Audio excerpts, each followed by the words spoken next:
ನಮಸ್ಕಾರ. ಇವತ್ತಿನಿಂದ 5 ದಿವಸ ಕಾಲ ಸ್ವಾಮಿ ಜಗದಾತ್ಮಾನಂದಜಿ ಮಹಾರಾಜ್ ಅವರ ಪ್ರವಚನಮಾಲೆ ನಡೆಯೋದಿದೆ. ಮೊಟ್ಟಮೊದಲನೇದಾಗಿ ಈ ಪ್ರವಚನಮಾಲೆಯ ಪ್ರಾಯೋಜಕರಿಗೆ ಕೃತಜ್ಞತೆ ಹೇಳಬೇಕಾಗಿದೆ. ಶ್ರೀಮಾನ್ ಆನಂದ್ ಅಂತ ಈ ಸಂಸ್ಥೆಯ ಹಿತೈಷಿಗಳು ಇಲ್ಲಿ ಎಲ್ಲ ಪ್ರಮುಖ ಕಾರ್ಯಕ್ರಮಗಳಿಗೂ ಬರ್ತಾರೆ, ಅನೇಕ ರೀತಿಯಲ್ಲಿ ಸಹಾಯ ಮಾಡ್ತಾರೆ. ದಯವಿಟ್ಟು ಆನಂದ್ ಅವರು ನಿಲ್ಲಬೇಕು. ಆನಂದ್ ಅವರು ಇಂಜಿನಿಯರಿಂಗ್ ಕ್ಷೇತ್ರದಲ್ಲಿ ಪ್ರತಿಷ್ಠೆ ಪಡೆದು ಈಗ ತಮ್ಮ ಅಷ್ಟು ಸಮಯವನ್ನು ಸಾಮಾಜಿಕ ಕಾರ್ಯಗಳಿಗಾಗಿ ವಿನಿಯೋಗ ಮಾಡ್ತಾರೆ. ತುಂಬ ಸುಸಂಸ್ಕೃತರು. ಸಾಹಿತ್ಯ, ಸಂಗೀತ, ಅಧ್ಯಾತ್ಮಗಳಲ್ಲಿ ಗಾಢವಾದ ಆಸಕ್ತಿ ತಿಳಿದವರು. ಅವರು ತಮ್ಮ ತಮ್ಮ ತಾತ ಸುಬ್ಬಾಶಾಸ್ತ್ರಿ ಅವರ ಹೆಸರಿನಲ್ಲಿ ಈ ಪ್ರವಚನಮಾಲೆಯನ್ನು ಪ್ರಯೋಜನ ಮಾಡ್ತಾ ಇದ್ದಾರೆ. ಸುಬ್ಬಾಶಾಸ್ತ್ರಿಗಳು ಕೂಡ ತುಂಬ ಸಾತ್ವಿಕ ಬದುಕನ್ನು ನಡೆಸಿದವರು. ತುಂಬು ಕುಟುಂಬದ ಜವಾಬ್ದಾರಿಯನ್ನು ಯಶಸ್ವಿಯಾಗಿ ದಕ್ಷತೆಯಿಂದ ನಿರ್ವಹಿಸಿ ಎಲ್ಲರನ್ನೂ ಒಳ್ಳೆಯ ಮಾರ್ಗದಲ್ಲಿ ಮಕ್ಕಳನ್ನು ಮೊಮ್ಮಕ್ಕಳನ್ನು ಬೆಳೆಸಿ ಸಮಾಜಕ್ಕೇ ಒಂದು ರೋಲ್ ಮಾಡೆಲ್ ರೀತಿಯಲ್ಲಿ ಇದ್ದವರು ಸುಬ್ಬಾಶಾಸ್ತ್ರಿಗಳು. ತುಂಬ ದೈವಶ್ರದ್ಧೆ ಇದ್ದವರು. ಅವರು ಮೈಸೂರಿನಲ್ಲಿ ಇರ್ತಾಯಿದ್ದರು. ಅವರ ಕುಟುಂಬ, ಅವರ ಮಕ್ಕಳು ಮೊಮ್ಮಕ್ಕಳು ಕೂಡ ಅವರ ಸಾತ್ವಿಕ ಮಾರ್ಗದಲ್ಲಿಯೇ ಮುಂದುವರೆದಿದ್ದಾರೆ. ಆನಂದ್ ಅವರು ಸುಬ್ಬಾಶಾಸ್ತ್ರಿಗಳ ಹೆಸರಿನಲ್ಲಿ ಈ 5 ದಿವಸಗಳ ಪ್ರವಚನ ಮಾಲೆಯನ್ನು ಪ್ರಯೋಜನ ಮಾಡಿದ್ದಾರೆ. ಅವರಿಗೆ ತಮ್ಮೆಲ್ಲರ ಪರವಾಗಿ, ಸಂಸ್ಥೆಯ ಪರವಾಗಿ ಕೃತಜ್ಞತೆಗಳನ್ನು ಸಲ್ಲಿಸ್ತೇನೆ. ಈ ಪ್ರವಚನ ಮಾಲೆಯನ್ನು ನಡೆಸಿಕೊಡೋದಕ್ಕಾಗಿಯೇ ದೂರದ ಪೊನ್ನಂಪೇಟೆಯಿಂದ ಇಲ್ಲಿಗೆ ಬಂದಿದ್ದಾರೆ ಸ್ವಾಮಿ ಜಗದಾತ್ಮಾನಂದಜಿ ಮಹಾರಾಜವರು. ಅವರ ಪರಿಚಯದ ಅಗತ್ಯ ಇಲ್ಲ, ಆದರೂ ಒಬ್ಬರಿಬ್ಬರು ಹೊಸಬರು ಇರಬಹುದು ಅನ್ನೋ ಕಾರಣದಿಂದ ಒಂದೆರಡು ಮಾತನ್ನು ಹೇಳಬೇಕು. ಸ್ವಾಮಿ ಜಗದಾತ್ಮಾನಂದರು ರಾಮಕೃಷ್ಣ ಮಠದ ಒಬ್ಬರು ಹಿರಿಯ ಸನ್ಯಾಸಿಗಳು. ಇದೀಗ ಕೊಡಗಿನ ಪೊನ್ನಂಪೇಟೆಯ ರಾಮಕೃಷ್ಣ ಶಾರದಾಶ್ರಮದ ಅಧ್ಯಕ್ಷರಾಗಿ ಅದನ್ನು ನಡೆಸ್ತಾ ಇದ್ದಾರೆ. ಅವರು 1960ರಲ್ಲಿ ಬೆಂಗಳೂರಿನಲ್ಲಿ ಆಶ್ರಮಕ್ಕೆ ಸೇರಿದರು. ಸ್ವಾಮಿ ಯತೀಶ್ವರಾನಂದಜಿ ಮಹಾರಾಜ್ ಆಗಿನ ಅಧ್ಯಕ್ಷರು. ಅವರ ಮಾರ್ಗದರ್ಶನದಲ್ಲಿ ಅವರು ಮುಂದುವರೆದರು. ಅವರು ಆಶ್ರಮ ಸೇರಿದ ಮೇಲೆ ಮಂಗಳೂರು, ಮೈಸೂರು ಮೊದಲಾದ ಕಡೆಗಳಲ್ಲಿ ಅಲ್ಲದೆ ದೂರದ ಸಿಂಗಾಪುರದಲ್ಲಿ, ಶಿಲಾಂಗ್ನಲ್ಲಿಯೂ ಕೂಡ ಆಶ್ರಮಗಳನ್ನು ಕಟ್ಟಿ ಬೆಳೆಸಿದರು. ಬೇಲೂರು ಮಠದಲ್ಲಿಯೂ ಜವಾಬ್ದಾರಿಗಳನ್ನ, ಅಂದರೆ ರಾಮಕೃಷ್ಣ ಮಠದ ಕೇಂದ್ರ ಕಾರ್ಯಾಲಯ ಬೇಲೂರು ಮಠ, ಅಲ್ಲಿಯೂ ಕೂಡ ಜವಾಬ್ದಾರಿಗಳನ್ನು ನಿರ್ವಹಿಸಿದರು. ಅಲ್ಲಿ ಆಶ್ರಮದ ಅಂತೆವಾಸಿಗಳ ಪ್ರಶಿಕ್ಷಣ, ಅದರ ಜವಾಬ್ದಾರಿಯನ್ನು ಅವರು ನಿರ್ವಹಿಸಿದರು. ಸಾರ್ವಜನಿಕರಿಗೆ ಜಗದಾತ್ಮಾನಂದರ ಪರಿಚಯ ಆಗಿರೋದು ಅವರ ಬದುಕಲು ಕಲಿಯಿರಿ ಪುಸ್ತಕದಿಂದ. ಅವರು 40 ವರ್ಷ ಹಿಂದೆ ಬರೆದ ಆ ಬದುಕಲು ಕಲಿಯಿರಿ ಇವತ್ತಿಗೂ ಕೂಡ ಕನ್ನಡದಲ್ಲಿ ಒಂದು ಬೆಸ್ಟ್ ಸೆಲ್ಲರ್ ಅಂತ ಅನ್ನಿಸ್ಕೊಂಡಿದೆ. ಕನ್ನಡದಲ್ಲದೆ ಬೇರೆ ಹಲವಾರು ಭಾರತೀಯ ಭಾಷೆಗಳಲ್ಲಿ, ವಿದೇಶಿ ಭಾಷೆಗಳಲ್ಲಿಯೂ ಕೂಡ ಆ ಕೃತಿ ಬಂದು ಅನೇಕ ಜನರ ಬಾಳಿಗೆ ಅದು ಬೆಳಕಾಗಿ ಇವತ್ತಿಗೂ ಕೂಡ ಬೆಳಕನ್ನು ಚೆಲ್ಲುತ್ತಾ ಇದೆ. ಮತ್ತು ಸ್ವಾಮಿಗಳು ಅದು ಬೆಂಗಾಲಿಯಲ್ಲಿ ಬಂದಿದೆ, ಹಿಂದಿಯಲ್ಲಿ ಬಂದಿದೆ, ಇಂಗ್ಲೀಷ್ನಲ್ಲಿ ಬಂದಿದೆ, ಅನೇಕ ಇತರ ಭಾಷೆಗಳಲ್ಲಿಯೂ ಕೂಡ ಬರ್ತಾ ಇದೆ. ಒಳ್ಳೆಯ ವಕ್ತೃತ್ವ ಇದೆ ಸ್ವಾಮಿಗಳಿಗೆ. ಲೇಖನ ಕಲೆಯಂತೂ ಇದ್ದೇ ಇದೆ. ಅವರು ಅನೇಕ ಲೇಖನಗಳನ್ನು ಬರೆದಿದ್ದಾರೆ. ಮತ್ತು ಅವರು ತುಂಬ ಬೇಡಿಕೆ ಇರುವ ಸ್ವಾಮಿಗಳು. ಸಾರ್ವಜನಿಕರ ಅಪೇಕ್ಷೆಯಂತೆ ಅವರು ಇಂಡೋನೇಷ್ಯಾ, ಮಲೇಷಿಯಾ, ಆಸ್ಟ್ರೇಲಿಯಾ, ನ್ಯೂಜಿಲೆಂಡ್, ದಕ್ಷಿಣ ಆಫ್ರಿಕಾ ಆ ದೇಶಗಳಿಗೂ ಹೋಗಿ ಜಿಜ್ಞಾಸುಗಳಿಗೆ ಮಾರ್ಗದರ್ಶನವನ್ನು ಮಾಡಿದ್ದಾರೆ. ಕಳೆದ ಫೆಬ್ರವರಿಯಲ್ಲಿ ಅವರ ಒಂದು ಪ್ರವಚನ ಮಾಲೆ ಇಲ್ಲಿ ನಡೆದಿತ್ತು. ಆಗ 5 ದಿವಸ ದೇವರಿದ್ದರೆ ಏಕೆ ಹೀಗೆ ಮತ್ತು ಭಗವತ್ ಸಾನ್ನಿಧ್ಯ ಸಾಧನೆ ಈ ಮೊದಲಾದ ವಿಷಯಗಳ ಬಗ್ಗೆ 5 ದಿವಸಗಳ ಪ್ರವಚನ ಮಾಲೆಯನ್ನು ಕೃಪೆ ಮಾಡಿ ಸ್ವಾಮೀಜಿಯವರು ನಡೆಸ್ಕೊಟ್ಟಿದ್ದರು. ಆ ಸಮಯದಲ್ಲಿಯೇ ನಾವು ಅವರಿಗೆ ವಿನಂತಿ ಮಾಡಿದ್ವು, ಈ ವರ್ಷದಲ್ಲಿ ಇನ್ನೊಂದು ಪ್ರವಚನ ಮಾಲೆ ತಮ್ಮಿಂದ ಆಗಬೇಕು ಅಂತ. ನಮ್ಮ ಪ್ರಾರ್ಥನೆಯನ್ನು ಮನ್ನಿಸಿ ಸ್ವಾಮೀಜಿಯವರು ಆರೋಗ್ಯ ತುಂಬ ಸಮರ್ಪಕವಾಗಿ ಇಲ್ಲದೇ ಇದ್ದರು. ನಮ್ಮ ಮೇಲಿನ ಕೃಪೆಯಿಂದ ಅಲ್ಲಷ್ಟು ದೂರದಿಂದ ಈ ಪ್ರವಚನ ಮಾಲೆಯನ್ನು ನಡೆಸ್ಕೊಡೋದಕ್ಕಾಗಿಯೇ ಇಲ್ಲಿ ಬಂದಿದ್ದಾರೆ. ಇವತ್ತಿನಿಂದ 5 ದಿವಸ ದೇವರು, ಧರ್ಮ, ಆಧುನಿಕ ಸಂಶಯಗಳು ಮತ್ತು ಸಾಧನೆಯ ಪಥದಲ್ಲಿ ನಲಿವು ಗೆಲುವು ಈ ವಿಷಯವನ್ನು 5 ದಿವಸಗಳಿಗೆ ಹಂಚಿಕೊಂಡು ಅವರು ಪ್ರವಚನ ಮಾಡೋರಿದ್ದಾರೆ. ಇದಲ್ಲದೆ ಬೆಳಿಗ್ಗೆ 6:30ಯಿಂದ 7:30ವರೆಗೆ ಆಸಕ್ತರಿಗೋಸ್ಕರ ಈಶಾವಾಸ್ಯೋಪನಿಷತ್ ತರಗತಿಗಳು ನಡೆಯುತ್ತವೆ. ಅದಕ್ಕೂ ಕೂಡ ತಾವು ತಮ್ಮ ಪರಿವಾರದವರು ಬರೋದಕ್ಕೆ ಸ್ವಾಗತ ಇದೆ. ಆದಷ್ಟು ಹೆಚ್ಚು ಜನ ಸ್ವಾಮೀಜಿಯವರ ಮಾರ್ಗದರ್ಶನದ ಪ್ರಯೋಜನ ಪಡ್ಕೊಳ್ಳಿ ಅಂತ ವಿನಂತಿ ಮಾಡ್ತಾ, ಸ್ವಾಮೀಜಿಯವರಿಗೆ ಪ್ರಣಾಮಗಳನ್ನು ಸಲ್ಲಿಸ್ತಾ ಪ್ರವಚನ ಮಾಲೆಯನ್ನು ಪ್ರಾರಂಭ ಮಾಡಬೇಕು ಅಂತ ಪ್ರಾರ್ಥನೆ ಮಾಡ್ಕೋತೇನೆ.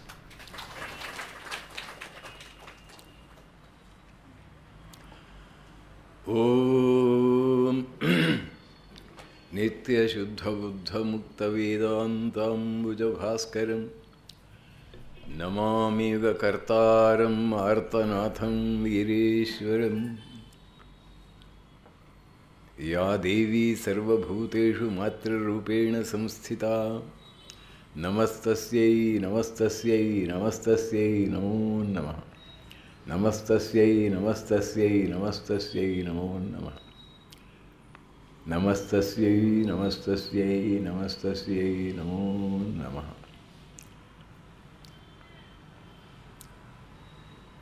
ಆತ್ಮೀಯರಾದಂಥ ರಾಮಸ್ವಾಮಿಯವರೇ, ಶ್ರೀರಾಮ ಅವರೇ, ಇಲ್ಲಿ ನೆರೆದಿರ್ತಕ್ಕಂಥ ಬಂಧು ಭಗಿನಿಯರು, ಗೋಖಲೆ ಸಾರ್ವಜನಿಕ ಸಂಸ್ಥೆಯಲ್ಲಿ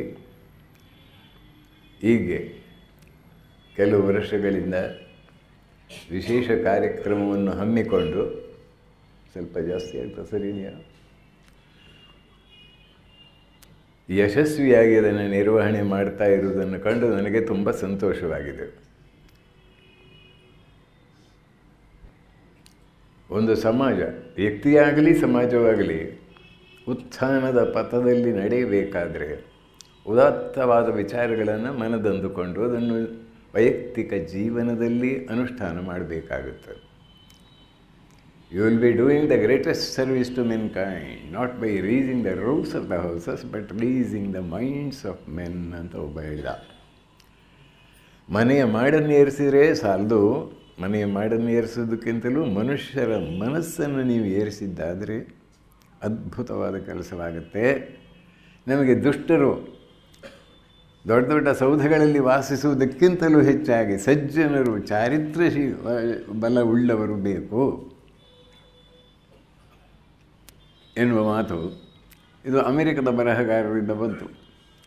ಇದು ಯಾವ ಬರಹಗಾರರಿಂದಲೂ ಬಂದರೂ ಕೂಡ ನಮ್ಮ ಇಡೀ ಸಮಾಜದ ಉದ್ಧಾರದ ಹೆದ್ದಾರಿಯಲ್ಲಿ, ಮನುಷ್ಯನ ಚಾರಿತ್ರ್ಯ ಬಲ ಸಂವರ್ಧನೆಯಲ್ಲಿ ಕಳೆದ ಶತಮಾನದ ಅಂತ್ಯಭಾಗದಲ್ಲಿ, 19ನೇ ಶತಮಾನದ ಅಂತ್ಯಭಾಗದಲ್ಲಿ, ಕಳೆದ ಶತಮಾನ ಅಲ್ಲ, ಸ್ವಾಮಿ ವಿವೇಕಾನಂದರು ಚಿಕಾಗೋ ಸರ್ವಧರ್ಮ ಸಮ್ಮೇಳನದಲ್ಲಿ ಭಾಗವಹಿಸಿ ಹಿಂತಿರುಗಿ ಬಂದಾಗ ಪತ್ರಿಕಾ ಪ್ರತಿನಿಧಿಗಳು, ಇತರ ವಿಚಾರವಂತರು ಅವರನ್ನು ಪ್ರಶ್ನಿಸಿದರು. ನಮ್ಮ ದೇಶಕ್ಕೆ ಸ್ವಾತಂತ್ರ್ಯ ಸಿಗುತ್ತಾ, ಯಾವಾಗ ಸಿಗುತ್ತೆ, ಬೇಗ ತರಲಿಕ್ಕೆ ಸಾಧ್ಯವ ಅಂತ. ಅವರು ಒಂದು ಮಾತನ್ನು ಅವರು ಹೇಳಿದರು, ಸ್ವಾತಂತ್ರ್ಯ ನಾಳೆ ತಂದು ಕೊಡಬಹುದು, ಆದರೆ ಮನುಷ್ಯರಿದ್ದಾರೇನೆಯಾ ಇಲ್ಲಿ? ಅಂದರೆ ಅರ್ಥ ಏನು? ಎಂಥ ಮನುಷ್ಯರು? ಆದರ್ಶಕ್ಕಾಗಿ ಪ್ರಾಣ ಕೊಡ್ತಕ್ಕಂಥ, ರಾಷ್ಟ್ರವನ್ನು ಪ್ರೇಮಿಸ್ತಕ್ಕಂಥ, ಸಮಾಜದ ಕಲ್ಯಾಣ ಚಿಂತನೆಗಾಗಿ ಪ್ರಾಣಾರ್ಪಣೆ ಮಾಡತಕ್ಕಂಥ ಚಾರಿತ್ರ್ಯ ಬಲ ಸಂವರ್ಧನೆಯಾದಂಥ ವ್ಯಕ್ತಿಗಳಿದ್ದಾರೆ ಏನೋ ಒಂದು ಪ್ರಶ್ನೆ ಕೇಳಿದರು. ಇವತ್ತು ನಮ್ಮ ದೇಶದ ಈ ಹೊತ್ತು ನಮ್ಮ ದೇಶದ ಜನರ ಮಾನಸಿಕ ಸ್ಥಿತಿಗತಿಗಳನ್ನು ಯೋಚನೆ ಮಾಡಿದಾಗ ಜಗತ್ತಿನ ಜನರ ನೈತಿಕ ನಿಜವಾದ ಮನುಷ್ಯರ ನಿರ್ಮಾಣ ಹೇಗೆ ಸಾಧ್ಯ ಎಂಬುದನ್ನು ಚಿಂತನೆ ಮಾಡಿದಾಗ ನಮಗೆ ಇಷ್ಟು ಸ್ಪಷ್ಟವಾಗ್ತದೆ. Human beings can change their lives by changing their attitude towards life and reality. ಮನುಷ್ಯರು ತಮ್ಮ ಬದುಕಿನಲ್ಲಿ ತೀವ್ರವಾದ ಬದಲಾವಣೆಗಳನ್ನು ತಂದುಕೊಳ್ಳಬಲ್ಲರು ಯಾವಾಗ ಅವರ ಅರಿವಿನ ಪರಿಧಿ ವಿಶಾಲವಾದಾಗ, ಸತ್ಯದ ಬಗ್ಗೆ ಅವರಿಗೆ ಸ್ಪಷ್ಟವಾದ ಒಂದು ತಿಳುವಳಿಕೆ ಬಂದಾಗ, ತಮ್ಮ ಬದುಕನ್ನು ಹೇಗೆ ತಾವು ತಿದ್ದಿಕೊಳ್ಬೇಕೆಂತಕ್ಕಂಥ ಆಟೋ ಕರೆಕ್ಟಿವ್ ಮೆಷರ್ಸ್ ಅಂತ ಹೇಳ್ತಾರಲ್ಲ, ಸ್ವನಿರ್ದೇಶನ ಸಾಮರ್ಥ್ಯ ಅವರಿಗೆ ಸಿಕ್ಕಿದಾಗ, ಅದು ಸತ್ಯದ ಆಧಾರದ ಮೇಲೆ ಇದ್ದಾಗ ಸಾಧ್ಯ. ಇದರ ಅರ್ಥ ಏನೆಂದರೆ, ಈ ಮನುಷ್ಯನು ಈ ಜಗತ್ತಿನಲ್ಲಿ ಹುಟ್ಟಿ ಬೆಳೆದು ದೊಡ್ಡವನಾದ ಮೇಲೆ ಈ ಜಗತ್ತನ್ನು ಬಿಟ್ಟು ಹೋಗುವುದಕ್ಕೆ ಮೊದಲು ಜೀವನದ ಉದ್ದೇಶ ಏನು, ಅರ್ಥ ಏನು, ಬಂದದ್ದೆಲ್ಲಿಂದ ಹೋಗುವುದೆಲ್ಲಿಗೆ, ನಮ್ಮ ನಡವಳಿಕೆಗೆ ಕಾರಣ ಏನು, ನಮ್ಮ ಸುಖ ದುಃಖಕ್ಕೆ ಯಾವುದು ಕಾರಣ, ನಮ್ಮ ನಡವಳಿಕೆಯ ವೈಚಿತ್ರ್ಯಕ್ಕೆ ಕಾರಣವೇನು, ಈ ಎಲ್ಲ ಮೂಲಭೂತ ಪ್ರಶ್ನೆಗಳನ್ನು ತಿಳಿದುಕೊಂಡದ್ದಾದರೆ, ಸರಿಯಾಗಿ ತಿಳಿದುಕೊಂಡರೆ ಆ ಉತ್ತರದ ಆಧಾರದ ಮೇಲೆ ನಮ್ಮ ಜೀವನಕ್ಕೊಂದು ರೂಪು ಕೊಡಲಿಕ್ಕೆ ಸಾಧ್ಯವಾಗುವುದಾದರೆ ಬದಲಾವಣೆ ಸಾಧ್ಯ. ಆ ಪೂರ್ಣ ದೃಷ್ಟಿ ಅದು 3 ವಿಚಾರಗಳನ್ನು ಕುರಿತದ್ದು. ಜೀವ, ಜಗತ್ತು, ಜಗನ್ನಿಯಾಮಕ. ಈ ಪರಮಾದ್ಭುತವಾದ ಜಗತ್ತನ್ನು ವೀಕ್ಷಿಸತಕ್ಕಂಥ ಮನುಷ್ಯ ದೇಹ, ರಕ್ತ ಮಾಂಸ ನರವ್ಯೂಹಗಳಿಂದ ಕೂಡಿರತಕ್ಕಂಥ ಪರಮಾದ್ಭುತ ಯಂತ್ರ ಈ ಜಗತ್ತಿನಲ್ಲಿ ಏನಾದರೂ ಇದ್ದರೆ ಅದು ಮನುಷ್ಯ ಶರೀರ, ಅಥವಾ ಮನುಷ್ಯ, ಅಥವಾ ಮನುಷ್ಯನಾಗಿ ಗೋಚರಿಸುವ ಜೀವಾತ್ಮ, ಅಥವಾ ಮನುಷ್ಯನಾಗಿ ಗೋಚರಿಸ್ತಕ್ಕಂಥ ಪರಮಾತ್ಮ ಅಂತೂ ಹೇಳಬಹುದು. ಇದು ಎಷ್ಟು ಅದ್ಭುತವಾದ ವಿಚಾರ ಅಂತ ಇನ್ನೂ ಜಗತ್ತಿನ 99 ಜನರಿಗೆ ಸರಿಯಾಗಿ ತಿಳಿದಿಲ್ಲ. ಇದು ತಿಳಿದದ್ದಾದರೆ, ಸರಿಯಾದ ತಿಳುವಳಿಕೆ ಬಂದದ್ದಾದರೆ ಅಪೂರ್ವ ಬದಲಾವಣೆ ವ್ಯಕ್ತಿ ಜೀವನದಲ್ಲಿಯೂ ಸಾಧ್ಯ, ಸಾಮಾಜಿಕ ಜೀವನದಲ್ಲಿಯೂ ಸಾಧ್ಯ. ಮನುಷ್ಯನಾಗಿ ಗೋಚರಿಸ್ತಕ್ಕಂಥ ಈ ಜೀವಾತ್ಮನಿದಾನಲ್ಲ, ಅವನ ಮಹಿಮೆಯನ್ನು ವರ್ಣನೆ ಮಾಡಲಿಕ್ಕೆ ಸಾಧ್ಯ ಇಲ್ಲ. ಭಗವದ್ಗೀತೆಯಲ್ಲಿ ಅದನ್ನು ಸಾಕಷ್ಟು ವರ್ಣನೆ ಮಾಡಿದ್ದಾರೆ. ವೇದಾಂತ ಶಾಸ್ತ್ರ ಅದನ್ನು ಅತ್ಯದ್ಭುತವಾದ ರೀತಿಯಲ್ಲಿ ತಿಳಿಸಿಕೊಟ್ಟಿದೆ. ಅದನ್ನು ಸರಿಯಾಗಿ ತಿಳಿದುಕೊಂಡದ್ದಾದರೆ ಇಡೀ ಜಗತ್ತೇ ಬದಲಾವಣೆಯ ಪಥದಲ್ಲಿ ಮುನ್ನಡೀತದೆ ಅಂತ, ಕ್ರಾಂತಿಯನ್ನೇ ಉಂಟು ಮಾಡಬಹುದು ಅಂತ ಸ್ವಾಮಿ ವಿವೇಕಾನಂದರು ಕಳೆದ ಶತಮಾನದಲ್ಲಿ ಹೇಳಿದ್ದು. ಜೀವ, ಜಗತ್ತು, ಜಗನ್ನಿಯಾಮಕ. ಈ ಜೀವದ ಬಗ್ಗೆ ಮತ್ತು ಜಗತ್ತಿನ ಬಗ್ಗೆ, ಜಗನ್ನಿಯಾಮಕನ ಬಗ್ಗೆ ಭಾರತೀಯರು ಕಂಡುಕೊಂಡಂಥ, ಋಷಿಮುನಿಗಳು ಕಂಡುಕೊಂಡಂಥ ಸತ್ಯ ಇದೆಯಲ್ಲ, ಇದು ಸನಾತನವಾದ ಸತ್ಯ. ಈ ಸತ್ಯದ ಆಧಾರದ ಮೇಲೆ ನಮ್ಮ ಬದುಕನ್ನು ನಾವು ಸಂಪೂರ್ಣವಾಗಿ ಬದಲಾವಣೆ ಮಾಡಿಕೊಳ್ಳಬಹುದು ಎನ್ನುವುದು ಧರ್ಮತತ್ವ.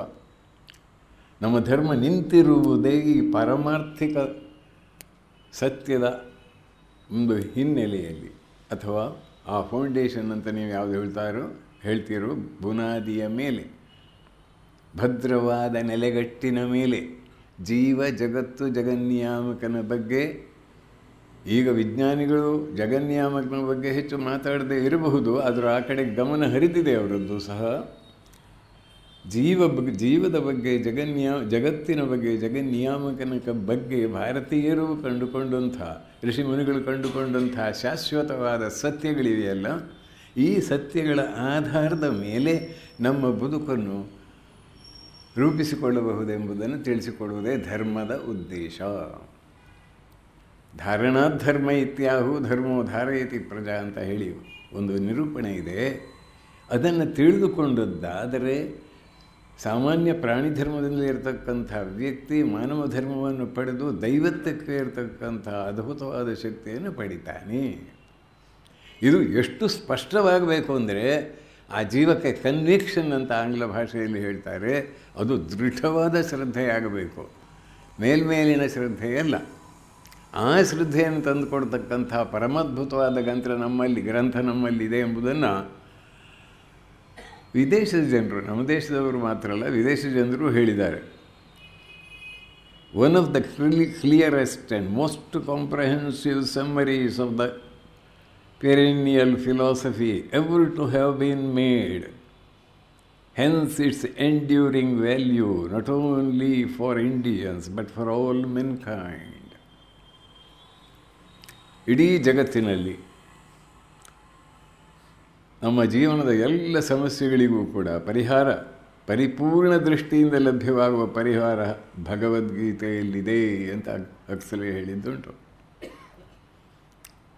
ಹೀಗೆ ಜೀವ, ಜಗತ್ತು ಮತ್ತು ಜಗನ್ನಿಯಾಮಕ ಇವರೊಳಗಿನ ಸಂಬಂಧ, ಮಾನವನ ಜೀವಿತದ ಗುರಿ, ಅದನ್ನು ಪಡೆಯುವ ನೀತಿ ನಡವಳಿಕೆ, ಸಾಧನೆ ಭಜನೆಗೆ ಸಂಬಂಧಿಸಿದ ಸಮಗ್ರ ವಿಷಯಗಳನ್ನು ಭಗವದ್ಗೀತೆಯಲ್ಲಿ ಹೇಳಿದ್ದು ಅದು ಎಲ್ಲರಿಗೂ ಉಪಕಾರಕವಾಗುವಂತಹದ್ದು. ಭಾರತೀಯರಿಗೆ ಮಾತ್ರ ಅಲ್ಲ. ನಾನು ಯಾವಾಗಲೂ ಹೇಳುವ ಉದಾಹರಣೆ ಭೂಮ್ಯಾಕರ್ಷಣ ಶಕ್ತಿ, ಲಾ ಆಫ್ ಗ್ರಾವಿಟೇಷನ್, ಅಥವಾ E=mc², ಅದು, ಅಥವಾ ಇತರ ನೂರಾರು ವಿಜ್ಞಾನಿಗಳು ಮಾಡಿದ ಶೋಧನೆ, ಜಾತಿ ಮತ ಕುಲ ಗೋತ್ರವಿಲ್ಲದೆ ಎಲ್ಲರಿಗೂ ಸಂಬಂಧಪಟ್ಟಂತೆ ಈ ವೇದಾಂತದಲ್ಲಿ ಅಥವಾ ಉಪನಿಷತ್ತಿನಲ್ಲಿ ಉಕ್ತವಾದಂಥ ತತ್ವಗಳಿವೆಯಲ್ಲ, ಅದು ಎಲ್ಲರಿಗೂ ಉಪಕಾರಕವಾದದ್ದು. ನೀವೇನಾದರೂ ಹೆಸರು ಕೊಟ್ಕೊಳ್ಳಲಿ, ಯಾವ ಭಾಷೆಯಲ್ಲಿ ಓದಿ ಅಲ್ಲಿ ಹೇಳಿರುವ ತತ್ವ ಅದು ವಿಶ್ವಧರ್ಮಕ್ಕೆ ತಳಹದಿಯಾದಂಥ ವಿಶ್ವ ನಿಯಾಮಕನ ಶಕ್ತಿಯ ಬಗ್ಗೆ ಅಥವಾ ವಿಶ್ವ ನಿಯಾಮಕನ ನೈಜ ಸ್ವರೂಪದ ಬಗ್ಗೆ, ಜೀವಿಯ ನೈಜ ಸ್ವರೂಪದ ಬಗ್ಗೆ, ಆಮೇಲೆ ಈ ಜಗತ್ತಿನಲ್ಲಿ ಯಾಕೆ ನಾವು ಬಂದಿದ್ದೆ ಎನ್ನುವ ಬಗ್ಗೆ, ಜಗತ್ತಿನ ಸ್ವರೂಪದ ಬಗ್ಗೂ ಕೂಡ ಇವುಗಳೊಳಗಿನ ಸಂಬಂಧವನ್ನು ಕೂಡ ಪರಮಾದ್ಭುತ ರೀತಿಯಲ್ಲಿ ತಿಳಿಸಿಕೊಡುವ ಗ್ರಂಥ ಭಗವದ್ಗೀತೆ. ಅದರ ಹಿನ್ನೆಲೆಯಲ್ಲಿ ಉಪನಿಷತ್ತಿನ ದೃಷ್ಟಾರರ ಅನುಭೂತಿಯೂ ಇದೆ. ಇದನ್ನು ನಾವು ಅರ್ಥ ಮಾಡಿಕೊಂಡದ್ದಾದರೆ ಅಥವಾ ಅರ್ಥ ಮಾಡಿಕೊಳ್ಳಲಿಕ್ಕೆ ಪ್ರಯತ್ನ ಮಾಡಿದ್ದಾದರೆ ನಮ್ಮ ಬದುಕಿಗೆ ಒಂದು ಸಾರ್ಥಕತೆ ಬರುತ್ತದೆ. ಯಾವುದದು ಮುಖ್ಯ ತತ್ವ ಏನು? ನಮ್ಮ ದೃಷ್ಟಿಗೆ ಈ ಜಗತ್ತಿನಲ್ಲಿ ಗೋಚರವಾಗುವ, ಅನುಭವಕ್ಕೆ ಬರುವ ಜಡಭೌತ ವಸ್ತುಗಳಾಗಲಿ, ಪ್ರಜ್ಞೆಯಿಂದ ಕೂಡಿದ ವ್ಯಕ್ತಿ ವಿಶೇಷಗಳಾಗಲಿ, ನಾನಾ ತೆರನಾದ ವಸ್ತುಗಳು, ಪ್ರಾಣಿಗಳು, ಮನುಷ್ಯರು, ದೇವತೆಗಳು ಕೂಡ ಎಲ್ಲವೂ ದೈವಿ ಮೂಲದಿಂದ ಬಂದಿವೆ. ಆ ದೈವಿ ಹಿನ್ನೆಲೆ ಇಲ್ಲದಿದ್ದರೆ ಅವು ನಿಲ್ಲಲಾರವು. ಅದಕ್ಕೆ ನಾನು no god and no peace, no god no peace ಅಂತ ಬರೆದೆ. ಸರ್ವಶಕ್ತನು, ಸರ್ವಜ್ಞನು, ಸರ್ವವ್ಯಾಪಿಯು, ಸರ್ವ ಅಂತರ್ಯಾಮಿಯು ಆದಂಥ ಪರಮಾದ್ಭುತ ಶಕ್ತಿಯನ್ನು ವರ್ಣನೆ ಎಷ್ಟು ಮಾಡಿದರೂ ನಮ್ಮ ಋಷಿಮುನಿಗಳಿಗೆ ತೃಪ್ತಿ ಇಲ್ಲ. ಆ ಭಗವಂತ ತನ್ನ ಮಹಿಮೆಯನ್ನು, ತನ್ನ ನೈಜ ಸ್ವರೂಪವನ್ನು ತಾನೇ ಹೇಳ್ತಾನೆ. ಗುಹ್ಯವಾದದ್ದು ಧರ್ಮ, ಗುಹ್ಯತರವಾದದ್ದು ಆತ್ಮ, ಗುಹ್ಯತಮವಾದದ್ದು ಪರಮಾತ್ಮನ ಸ್ವಭಾವ. ನನ್ನ ಸ್ವಭಾವವನ್ನು ತಿಳಿಸಿಕೊಡ್ತಾ ಇದ್ದೇನೆ, ನನ್ನ ನೈಜ ಸ್ವಭಾವವನ್ನು ನಿನಗೆ ತಿಳಿಸಿಕೊಡ್ತಾ ಇದ್ದೇನೆ, ನನ್ನ ನೈಜ ಸ್ವರೂಪವನ್ನು ನಿನಗೆ ತಿಳಿಸಿಕೊಡ್ತಾ ಇದ್ದೇನೆ ಅರ್ಜುನ ಅಂತ 9ನೇ ಅಧ್ಯಾಯದಲ್ಲಿ ಭಗವಂತ ಹೇಳೋದುಂಟು. ಇದು ಎಷ್ಟು ಉಪಯುಕ್ತವಾದ ಮತ್ತು ನಮಗೆ ಅರ್ಥಪೂರ್ಣವಾದ, ನಮ್ಮ ಬದುಕಿಗೆ ಬಹಳ ನೆರವಾಗತಕ್ಕಂಥ ವಿಚಾರ. ಎರಡನೇದು ಜೀವನದ ಬಗ್ಗೆ ಏನು ಹೇಳಿದ್ದಾರೆ?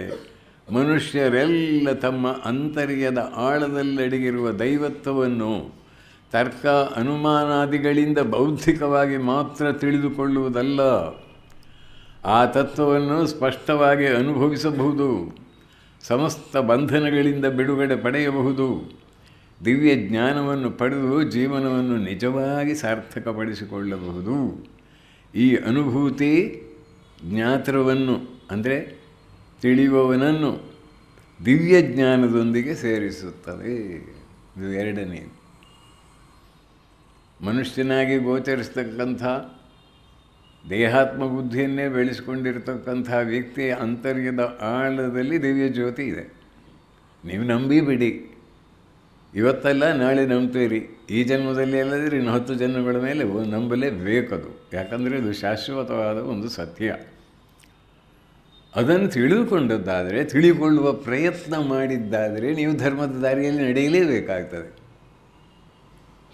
ಆದ್ದರಿಂದ ಅದ್ಯಾವುದು, ಒಂದು ಮನಸ್ಸು ಚೆಲ್ಲಾಪಿಲ್ಲಿಯಾಗಿ ದಿಕ್ಕೆಟ್ಟು ಹರಿತಿರ್ತಕ್ಕಂಥ ಮನಸ್ಸನ್ನು ನಿಗ್ರಹಿಸ್ತಕ್ಕಂಥ ಕಾರ್ಯಕ್ರಮ. ಇನ್ನೊಂದು, ಮನಸ್ಸು ಮಾತು ಕೃತಿಗಳಿಂದ ಇತರರಿಗೆ ಕೆಡುಕನ್ನುಂಟು ಮಾಡದೆ ಎಲ್ಲರ ಅಭ್ಯುದಯಕ್ಕಾಗಿ ಚಿಂತನೆ ಮಾಡತಕ್ಕಂಥ, ತನ್ನ ಸ್ವಾರ್ಥವನ್ನು ಮೊಟಕುಗೊಳಿಸಿ ಪರಾರ್ಥಕ್ಕಾಗಿ ಪ್ರಾಣಾರ್ಪಣೆ ಮಾಡಬೇಕಾದರೂ ಹಿಂಜರಿಯದಂಥ ಒಂದು ಮನಸ್ಥಿತಿ ಬರಬೇಕಾದರೆ ಈ ಮೂಲ ತತ್ವದಲ್ಲಿ ಒಂದು ದೃಢವಾದ ವಿಶ್ವಾಸ ಬೇಕು. ಹಾಗೆ ಮಾಡಿದರೆ ಏನು ಯಾವ ಮೂಲ ತತ್ವ ಅದು? ದಿವ್ಯ ಆನಂದವನ್ನು ಪಡೆಯುವುದಕ್ಕಾಗಿ, ದಿವ್ಯವಾದ ಸ್ವಾತಂತ್ರ್ಯವನ್ನು ಪಡೆಯುವುದಕ್ಕಾಗಿ, ದಿವ್ಯವಾದಂಥ ಧನ್ಯತೆಯ ಭಾವವನ್ನು ಪಡೆಯುವುದಕ್ಕಾಗಿ, real fulfilment, real joy, real blessedness ಅಂತ ಯಾವುದನ್ನು ಹೇಳ್ತಾರೋ ಅದನ್ನು ಪಡಿಬೇಕಾದರೆ ಮನುಷ್ಯ ತನ್ನ ಮನಸ್ಸನ್ನು ನಿಗ್ರಹಿಸಬೇಕು, ನಿಯಂತ್ರಣಕ್ಕೆ ತರಬೇಕು. ಕೇವಲ ಇಂದ್ರಿಯ ಗ್ರಾಮದಲ್ಲೇ ಸಂಚಾರ ಮಾಡಿದರೆ ಸಾಕಾಗುವುದಿಲ್ಲ. ಬಂಧನದಿಂದ ಬಿಡಿಸಿಕೊಳ್ಳಬೇಕಾದರೆ ಮನುಷ್ಯನು ನಡತೆಯನ್ನು ತಿದ್ದಿಕೊಳ್ಳಬೇಕು. ಪರಮಾರ್ಥ ತತ್ವವನ್ನು ತಿಳಿಯುವುದಕ್ಕಾಗಿ ಮಾಡುವ ಪ್ರಾಮಾಣಿಕ ಪ್ರಯತ್ನದಲ್ಲಿ ಧರ್ಮದ ಮೂಲವಿದೆ. ಆ ಧರ್ಮದ ಮೂಲವು ಯಾಕೆ ಇದೆ ಅಂತ ಹೇಳಿದರೆ, ಧರ್ಮ ಯಾಕೆ ಹೇಳಲ್ಪಟ್ಟಿದೆ ಅಂತೆ, ಪ್ರಭವಾರ್ಥಾಯ ಧರ್ಮ ಭೂತಾನಾಂ ಧರ್ಮ ಪ್ರವಚನಂ ಕೃತಂ. ಜೀವಿಗಳ ಸರ್ವತೋಮುಖವಾದ ಪ್ರಗತಿಗಾಗಿ, ಅವರ ಬೆಳವಣಿಗೆಗಾಗಿ, ಅವರ ಆಧ್ಯಾತ್ಮಿಕ ಉನ್ನತಿಗಾಗಿ, ಸಾಕ್ಷಾತ್ಕಾರಕ್ಕಾಗಿ, ಜೀವನದ ಪರಮ ಗುರಿಯನ್ನು ಪಡೆಯುವುದಕ್ಕಾಗಿ ಧರ್ಮ ಪ್ರವಚನ ಮಾಡಲಾಗಿದೆ ಅಂತ ಹೇಳಿದ್ದಾರೆ. ಅದರಿಂದ ಮನುಷ್ಯ ತಾನೇ ಏನು ಅಂತ ಮೊದಲು ತಿಳ್ಕೊಳ್ಬೇಕಾಗ್ತದೆ. ತನ್ನ ನೈಜ ಸ್ವರೂಪವನ್ನು ತಿಳಿದುಕೊಂಡು ಆಮೇಲೆ ಅದು ಕೇವಲ ಸೈದ್ಧಾಂತಿಕವಾಗಿ ಕಾಣಬಹುದು, ಆದರೆ ಕನ್ವಿಕ್ಷನ್, ದೃಢ ಪ್ರಜ್ಞೆ ಉಂಟಾದರೆ ಆ ದಾರಿಯಲ್ಲಿ ಅವನು ನಡೀಲಿಕ್ಕೆ ಪ್ರಾಮಾಣಿಕ ಪ್ರಯತ್ನ ಮಾಡ್ತಾನೆ. ಒಬ್ಬ ವಿದ್ಯಾರ್ಥಿ, ಬುದ್ಧಿವಂತನಾದ ವಿದ್ಯಾರ್ಥಿ, ಉನ್ನತವಾದ ಪರೀಕ್ಷೆಯಲ್ಲಿ ಒಳ್ಳೆಯ ರೀತಿಯಲ್ಲಿ ಪಾಸಾಗಲಿಕ್ಕೆ, ಉತ್ಕೃಷ್ಟವಾದಂಥ ಒಂದು ಫಲಿತಾಂಶವನ್ನು ಪಡೆಯುವುದಕ್ಕಾಗಿ ಪ್ರಾಣ ಕೊಟ್ಟು ಹೇಗೆ ಕೆಲಸ ಮಾಡ್ತಾನೋ, ಈ ಪರಮಾರ್ಥ ತತ್ವ ಸತ್ಯ ಅಂತ ಮನವರಿಕೆ ಆದರೆ ಜೀವ ಸುಮ್ಮನೆ ಕೂತ್ಕೊಳ್ಳೋದಿಲ್ಲ. ಅದಕ್ಕಾಗಿ ಪ್ರಯತ್ನ ಖಂಡಿತ ಮಾಡ್ತಾನೆ. ಭಗವಾನ್ ಶ್ರೀರಾಮಕೃಷ್ಣರು ಒಮ್ಮೆ ಸ್ವಾಮಿ ವಿವೇಕಾನಂದರಿಗೆ ಹೇಳಿದರಂತೆ, 20,000 ಜನರಲ್ಲಿ 3 ಜನರಿಗೂ ಮಗು ದೇವರಲ್ಲಿ ವಿಶ್ವಾಸ ಇಲ್ಲ ಅಂತ ಹೇಳಿದರಂತೆ. ಯಾಕೆ ಅಂತ ಕೇಳಿದರು. ವಿಶ್ವಾಸ ಇದ್ದದ್ದಾದರೆ ಸುಮ್ಮನೆ ಕೂತ್ಕೊಳ್ತಾರ? ಸುಮ್ಮನೆ ಇದ್ದು ಬಿಡ್ತಾರೆ. ದೇವರು ಅವನಷ್ಟಕ್ಕವನೆಲ್ಲೋ ಇದ್ದಾನೆ, ಗಾಡ್ ಇನ್ ಹೆವನ್ ಅಂತೇನು ಹಾಡಿದೆಯಲ್ಲ, ಅವನಷ್ಟಕ್ಕವನೇ ಇರ್ತಾನೆ, ನಮ್ಮಷ್ಟಕ್ಕೆ ನಾವು ಇಲ್ಲಿ ಅಂದ್ಕೊಂಡೇ ಇದ್ದಾರಲ್ಲ. 95% ಅಥವಾ ಪ್ರತಿಶತ ಜನರಿಗೆ ಸಾಮಾನ್ಯ ದೃಷ್ಟಿಯಿಂದ ಹೇಳುವುದಾದರೆ ಅವರಿಗೆ ವಿಶ್ವಾಸ ಇಲ್ಲ. 4 ಜನರಿಗೆ ಕೆಲವು ಸಲ ವಿಶ್ವಾಸ, ಹುಣ್ಣಿಮೆ ಅಮಾವಾಸ್ಯೆ ಇದ್ದು ಬಂದ ಹಾಗೆ, ಶುಕ್ಲ ಪಕ್ಷ ಕೃಷ್ಣ ಪಕ್ಷದಂತೆ ಕೆಲವೊಮ್ಮೆ ಸ್ವಲ್ಪ ವಿಶ್ವಾಸ ಬಂದಾಗುತ್ತೆ, ಕೆಲವೊಮ್ಮೆ ವಿಶ್ವಾಸ ಹೊರಟು ಹೋಗುತ್ತೆ. 1%ಗೆ ಸ್ವಲ್ಪ ವಿಶ್ವಾಸ ಇದ್ದು ಆ ದಾರಿಯಲ್ಲಿ ಪ್ರಯತ್ನ ಮಾಡ್ತಾರೆ ಅಂತ ಹೇಳಬಹುದು. ಮನುಷ್ಯಾಣಂ ಸಹಸ್ರೇಷು ಕಶ್ಚಿದ್ ಯತತಿ ಸಿದ್ಧಯೇ. ಆ ಪರಮಾರ್ಥ ತತ್ವವನ್ನು ಪಡೆಯುವುದಕ್ಕಾಗಿ ಪ್ರಾಮಾಣಿಕವಾದ ಪ್ರಯತ್ನ ಮಾಡತಕ್ಕಂಥವರು ಆ ಯತತಾಮಪಿ ಸಿದ್ಧಾನಾಂ. ಆ ಪ್ರಯತ್ನ ಮಾಡುವುದರಲ್ಲಿ ಪರ್ಸಿಸ್ಟೆಂಟ್ ಎಫರ್ಟ್ ಅಂತ ಯಾವುದನ್ನು ಹೇಳ್ತೀರೋ, ಕಷ್ಟದಲ್ಲಿ, ನಷ್ಟದಲ್ಲಿ, ನಾಶದಲ್ಲಿ, ಇಷ್ಟದಲ್ಲಿ, ಅನಿಷ್ಟದಲ್ಲಿ ಅಶ್ರದ್ಧೆಯ ತುಣುಕು ಒಳಗೆ ಪ್ರವೇಶವಾಗದಂತೆ ನೋಡಿಕೊಂಡು ಏಕಪ್ರಕಾರವಾಗಿ ಮುನ್ನಡೀತಕ್ಕಂತಹ stop not till the goal is reached ಎನ್ನುವ ಭಾವನೆಯಿಂದ ಯಾರು ಮಾಡ್ತಾರೋ ಅಂಥವ್ರು ಎಷ್ಟು ಕಡಿಮೆ ಮಂದಿ ಆಲೋಚನೆ ಮಾಡಿ. ಅದು ಆ ಶ್ರದ್ಧೆ ಪ್ರವೇಶ ಮಾಡಿತು. ಶ್ರದ್ಧಾ ಆವಿವೇಶ. ಕಠೋಪನಿಷತ್ತಿನಲ್ಲಿ ನಚಿಕೇತನ ಹೃದಯವನ್ನು ಶ್ರದ್ಧೆ ಪ್ರವೇಶಿಸಿತು ಅಂತಾರೆ. ಆ ಶ್ರದ್ಧೆ ಬಂತು ಅಂತಾದರೆ ಆ ದಾರಿಯಲ್ಲಿ ಮುನ್ನಡೆಯುವ ಪ್ರಜ್ಞೆ ಚಿರಜಾಗೃತವಾಗುತ್ತದೆ. ಅದು ಮನುಷ್ಯನಲ್ಲಿ ಇಬ್ಬಗೆಯ ಸ್ವಭಾವ ಇದೆ. ಇದು ಮತ್ತೊಂದು ತತ್ವ. ಈ ತತ್ವವನ್ನು ಅನುಸರಿಸುವುದರಿಂದ ಮಾತ್ರ ಇಡೀ ಜಗತ್ತಿನಲ್ಲಿ ಶಾಂತಿ ನೆಲೆಸಲಿಕ್ಕೆ ಸಾಧ್ಯ. ಎಲ್ಲ ಧರ್ಮಗಳವರು ಕೂಡ ಇದನ್ನು, ಧರ್ಮದ ಮುಖಂಡರು ಇದನ್ನು ಪ್ರಸಾರ ಮಾಡಬೇಕು. ಯಾಕಂದರೆ ಇದು ಯಾರ ಧರ್ಮಕ್ಕೂ ವಿರೋಧವಾದ ವಿಚಾರವಲ್ಲ. ನಿಜವಾದ ಸಮನ್ವಯ ತರಲಿಕ್ಕೂ ಸಾಧ್ಯವಾಗ್ತದೆ. ಅದರಿಂದ ನಮ್ಮ ದೇಶದ ಮುಖಂಡರು ಸ್ವಲ್ಪ ಉದಾರ ಹೃದಯಗಳಾಗಿ ಈ ಭಾವನೆಗಳನ್ನು ಸರ್ವತ್ರ ಪ್ರಚಾರ ಮಾಡಬೇಕು. ನಮ್ಮಲ್ಲಿ ವಿದ್ಯಾವಂತರಾದಂಥ ಧರ್ಮಾಭಿಮಾನಿಗಳು ಇದನ್ನು ಮತ್ತೆ ಮತ್ತೆ ಮನನ ಮಾಡಿ ನಮ್ಮ ಮುಂದಿನ ಪೀಳಿಗೆಗೆ ತಿಳಿಸಿಕೊಡುವ ಕಾರ್ಯಕ್ರಮವನ್ನು ಕೈಗೊಳ್ಳಬೇಕು. ಆಗ ಮಾತ್ರ ಧರ್ಮ ಪ್ರಸಾರ ಆಗುತ್ತೆ, ನಿಜವಾಗಿ ಜನರಲ್ಲಿ ಧರ್ಮ ವಿಶ್ವಾಸ ಮೂಡುತ್ತದೆ. ಆಮೇಲೆ ಜನರ ಒಳಿತಿಗಾಗಿ, ಜನರು ತಮ್ಮ ಒಳಿತಿಗಾಗಿ, ಜಗತ್ತಿನ ಒಳಿತಿಗಾಗಿ ಪ್ರಯತ್ನ ಮಾಡಲಿಕ್ಕೆ ಪ್ರಾರಂಭ ಮಾಡಿಯೇ ಮಾಡ್ತಾರೆ. ಅದರಲ್ಲಿ ಸಂದೇಹವೇ ಇಲ್ಲ. ಮನುಷ್ಯ ಇಬ್ಬಗೆಯ ಸ್ವಭಾವವನ್ನು ಹೊಂದಿದ್ದಾನೆ. ಒಂದು ದೇಹಾತ್ಮ ಬುದ್ಧಿಯಿಂದ ಉದಿಸಿದ ಅಹಂ, ಇನ್ನೊಂದು ಅಹಂನ ಹಿನ್ನೆಲೆಯಲ್ಲಿರುವ ಸಚ್ಚಿದಾನಂದನಾದ ಆತ್ಮ, ದಿವ್ಯತೆಯ ಕಿಡಿ, ಸಾವಿಲ್ಲದ ನೋವಿಲ್ಲದ ಸತ್ವ. ಮನುಷ್ಯನು ನಿಜವಾಗಿ ಹಂಬಲಿಸಿ ಪ್ರಯತ್ನಿಸಿದ್ದಾದರೆ ಅದನ್ನು ಅನುಭವಕ್ಕೆ ತಂದುಕೊಳ್ಳಬಹುದು ಪ್ರತಿಯೊಬ್ಬರು. ಯಾಕಂದರೆ ಪ್ರತಿಯೊಬ್ಬರ ಅಂತರ್ಯದ ಆಳದಲ್ಲಿ ಆ ದಿವ್ಯ ಜ್ಯೋತಿ ಇದೆ. ಅದರ ಕಡೆ ಗಮನ ಕೊಟ್ಟಿಲ್ಲ ಅಷ್ಟೇ. ಅದರಲ್ಲಿ ಅನುಭವಕ್ಕೆ ತಂದುಕೊಳ್ಳಬಹುದು, ದೇವಾತ್ಮನಾಗಬಹುದು. ಈ ಬ್ರಹ್ಮಾತ್ಮ ಐಕ್ಯವನ್ನು ಪಡೆಯಲು, ಈ ಜ್ಞಾನವನ್ನು ಪಡೀಲಿಕ್ಕೆ ತ್ಯಾಗ ಸೇವೆಯೇ ಪಥ. ಅದರಿಂದ ನಮ್ಮ ಎಲ್ಲ ಕರ್ಮಗಳು, ನಾವು ಮಾಡ್ತಕ್ಕಂತಹ ಪ್ರತಿಯೊಂದು ಕರ್ಮವೂ ಕೂಡ ತ್ಯಾಗ ಸೇವೆಯ ಹಿನ್ನೆಲೆಯಿಂದ ಮಾಡಿದರೆ ಬೇಕಾದ ಚಿತ್ತಶುದ್ಧಿ ಮನುಷ್ಯನಿಗೆ ಸ್ವಾಭಾವಿಕವಾಗಿ ಬರ್ತದೆ. ಆ ವಿಧಾನದಿಂದ ಮಾತ್ರ ನಾವು ದೇಹಕ್ಕೆ ಅಂಟಿಕೊಂಡ ವ್ಯಕ್ತಿತ್ವ ಭಾವನೆಯಿಂದ ಬಿಡುಗಡೆ ಪಡೆಯಲು ಸಾಧ್ಯ. ಆತ್ಮಸಾಕ್ಷಾತ್ಕಾರವನ್ನು ಪಡೆಯಬಹುದು, ಪರಮಾತ್ಮನೊಂದಿಗೆ ಒಂದಾಗಬಹುದು. ಇದು ಹಳೆಯ ಕಾಲದವರಿಗಲ್ಲ, ಈ ಕಾಲದವರಿಗೂ ಸಾಧ್ಯ. ಸನ್ಯಾಸಿಗಳ ಸ್ವತ್ತಲ್ಲ ಅದು, ಗೃಹಸ್ಥರಿಗೂ ಸಾಧ್ಯ, ಶ್ರೀಸಾಮಾನ್ಯನಿಗೂ ಸಾಧ್ಯ. ಯಾಕಂದರೆ ಆತ್ಮತತ್ವ ಎಲ್ಲೂ ಆಕಾಶದಲ್ಲಿಲ್ಲ, ಪಾತಾಳದಲ್ಲಿಲ್ಲ. ಕ್ಷಣ ಕ್ಷಣವೂ ಯೋಚನೆ ಮಾಡಿದರೆ ದಿವಸಕ್ಕೆ 1,00,000ಕ್ಕಿಂತ ಹೆಚ್ಚು ಸಲ ಬಡಿದುಕೊಳ್ತಲ್ಲ ಹೃದಯ. ಆ ಹೃದಯ ರಕ್ತವನ್ನು ಪಂಪಿಸ್ತದ ಇದೆಯಲ್ಲ. ಎಷ್ಟು ವರ್ಷಗಳ ಕಾಲ ಎಷ್ಟೊಂದು ನಿಷ್ಕಾಮ ಭಾವದಿಂದ ತನ್ನ ಕರ್ತವ್ಯವನ್ನು ನೆರವೇರಿಸ್ತದಲ್ಲ. ಯಂತ್ರವತ್ತು ತನ್ನ ಕೆಲಸವನ್ನು ಕೈಗೊಳ್ತಾ ಇದೆಯಲ್ಲ. ಇಡೀ 650 ಲಕ್ಷ ಜನರ ಹೃದಯವು ಬಡಿಕೊಳ್ತಾ ಇದೆಯಲ್ಲ, ಉಸಿರಾಟ ನಡೀತಾ ಇದೆಯಲ್ಲ. ಒಂದೇ ಆ ವಿದ್ಯುತ್ ಶಕ್ತಿ ಇಲ್ಲಿ ನಮಗೆ ಫ್ಯಾನ್ನ ಮೂಲಕ ಗಾಳಿಯನ್ನು ಕೊಡ್ತದೆ, ಅಲ್ಲಿ ಬೆಳಕನ್ನು ಕೊಡ್ತದೆ, ಅಲ್ಲಿ ರೇಡಿಯೋ ಮೂಲಕ ಸಂಗೀತವನ್ನು ಕೇಳಿಸ್ತದೆ, ನ್ಯೂಸ್ ಕೊಡ್ತಾ ಇದೆ. ಒಂದೇ ತತ್ವ, ಮೇಲೆ ಕೆಳಗೆ ಒಳಗೆ ಹೊರಗೆ ಒಂದು ವಿದ್ಯುತ್ ಲಹರಿ ಅಂತ DVG ಬರೆದಿದ್ದಾರೆ.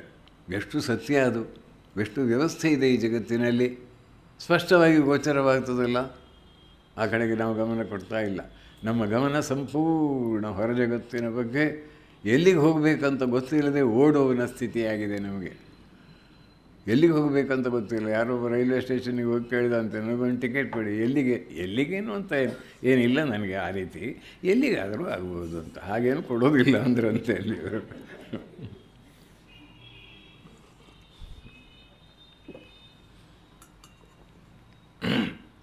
ಇದಿಷ್ಟು ಮೂಲಭೂತವಾದದ್ದು. ಆದರೆ ಸದ್ಯದ ಪರಿಸ್ಥಿತಿಯಲ್ಲಿ ಹೇಗೆ ಇದೆ ನಮ್ಮ ಜನ, ಅಥವಾ ನಮ್ಮ ಸಮಾಜದಲ್ಲಿ ಈ ಧಾರ್ಮಿಕ ವಿಚಾರಗಳಿಗೆ ಯಾವ ರೀತಿಯ ಪ್ರಾಧಾನ್ಯ ಇದೆ ಅಂತ ಹೇಳುವುದಕ್ಕೆ ಒಂದು ಉದಾಹರಣೆಯನ್ನು ಕೊಡುವುದರ ಮೂಲಕ ತಿಳಿಸಬಹುದು.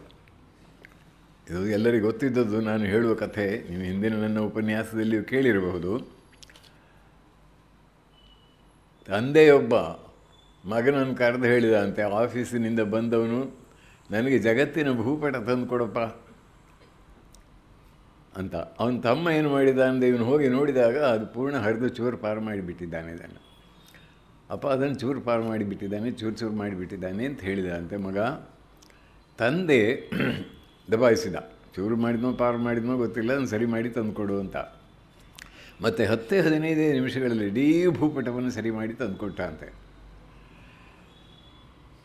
ನೋಡ್ತಾರೆ, ಇವರಿಗೆ ಆಶ್ಚರ್ಯ ಆಯಿತು. ಉತ್ತರ ಅಮೇರಿಕಾ, ದಕ್ಷಿಣ ಅಮೇರಿಕಾ, ಯುರೋಪು, ಆಫ್ರಿಕಾ, ಆ ಕಡೆಯಲ್ಲಿ ರಷ್ಯಾ, ಚೈನಾ, ಆ ಕಡೆ ಜಪಾನ್ ಜೋತಾಡ್ತಾ ಇದೆ. ಅದರ ಕೆಳಗಡೆ ಆಸ್ಟ್ರೇಲಿಯಾ ಇದೆ, ಟೆಸ್ಮೇನಿಯಾ ಇದೆ, ಅಲ್ಲಿ ನ್ಯೂಜಿಲ್ಯಾಂಡ್ ಇದೆ, ಈ ಕಡೆ ಭಾರತ ಇದೆ, ಭಾರತದ ಕೆಳಗೆ ಇದು ನೇತ ಜೋತಾಡ್ತಾ ಇದೆ, ಲಂಕಾ, ಶ್ರೀಲಂಕಾ ಎಲ್ಲ ನೋಡಿ ಆಶ್ಚರ್ಯಾಗಿ, ನೀನು ಭೂಗೋಳದಲ್ಲಿ ಬಹಳ ಗಟ್ಟಿಗಾರನ, 80-90% ಅಂತ ಕೇಳಿದ್ರಂತೆ. ಭೂಗೋಳ ಅಲ್ಲಪ್ಪ, ಬೇರೇನೊಂದು ಉಪಾಯ ಮಾಡಿದೆ ಅಂತ ಹೇಳಿದ. ಏನು ಉಪಾಯ ಮಾಡಿದೆ ಅಂತ ಕೇಳಿದಾಗ, ಆ ಭೂಪಟದ ಹಿಂದೆ ಒಂದು ಮನುಷ್ಯನ ಚಿತ್ರ ನಾನು ನೋಡಿದ್ದೆ. ಹಿಂದೆ ಮನುಷ್ಯನ ಚಿತ್ರವನ್ನು ಕಣ್ಣನ್ನು ಹತ್ತಿರ ಇಟ್ಟು ಅದ್ರ ಕೆಳಗೆ ಮೂಗನ್ನೆಲ್ಲ ತೆಗೆದಿಟ್ಟೆ. ಮೀಸೆಯನ್ನು ಇಟ್ಟೆ, ಎಲ್ಲ ಮನುಷ್ಯನನ್ನು ಅಂಗಾಂಗಗಳನ್ನು ಎಲ್ಲ ಸರಿ ಮಾಡಿ ಆ ಚಿತ್ರವನ್ನು ಮನುಷ್ಯನ ಚಿತ್ರ ಸರಿ ಮಾಡಿ ಅದನ್ನು ಅಂಟಿಸಿ ಈ ಕಡೆ ನೋಡ್ತೇನೆ, ಇಡೀ ಭೂಪಟ ಸರಿಯಾಗಿದೆ ಅಪ್ಪ. ಮನುಷ್ಯನ ಚಿತ್ರ ಸರಿ ಮಾಡಿದ, ಭೂಪಟ ಸರಿಯಾಯಿತು. ಅದರ ಮೂಲಕ ಅವನೇನು ಹೇಳಿದ, ಮನುಷ್ಯ ಸರಿಯಾದರೆ ಜಗತ್ತು ಸರಿಯಾಗುತ್ತದೆ. ಈಗ ಮನುಷ್ಯನು ಸರಿಯಾದರೆ ಜಗತ್ತು ಸರಿಯಾಗುವುದು ಎಂಬ ಸಂದೇಶವನ್ನೇನೋ ಅವನು ಕೊಟ್ಟ. ಮನುಷ್ಯನ ಚಿತ್ರವನ್ನು ಸರಿಪಡಿಸಿದಷ್ಟು ಸುಲಭವಾಗಿ ಮನುಷ್ಯನನ್ನು, ಅವನ ಚಿತ್ರವನ್ನು ಸರಿಪಡಿಸಿದಷ್ಟು ಸುಲಭವಾಗಿ ಮನುಷ್ಯನನ್ನು ಸರಿಪಡಿಸಲಿಕ್ಕಾಗತ್ತೆಯೇ? ಇದು ವಿಚಾರಾರ್ಹ. ಅದಕ್ಕೆ ಏನು ಮಾಡಬೇಕು ಅಂತ, ಈ ಮೂಲ ತತ್ವಗಳ ಕಡೆಗೆ ನಾವು ಹೇಗೆ ಬರಬೇಕಾಗ್ತದೆ ಅಂತ ತೋರಿಸುವುದು ನನ್ನ ಉದ್ದೇಶ. ಅದಕ್ಕಾಗಿ ಇದನ್ನು ಹೇಳಿದೆ. ಎಂಥೆಂಥ ಮನುಷ್ಯರಿದ್ದಾರೆ ಈ ಜಗತ್ತಿನಲ್ಲಿ, ಅವರನ್ನು ಸರಿಪಡಿಸುವುದು ಹೇಗೆ? ಒಂದು ವೈವಿಧ್ಯದ ದೃಷ್ಟಿಯಿಂದ ತೆಗೆದುಕೊಂಡು ನೋಡಿದರು.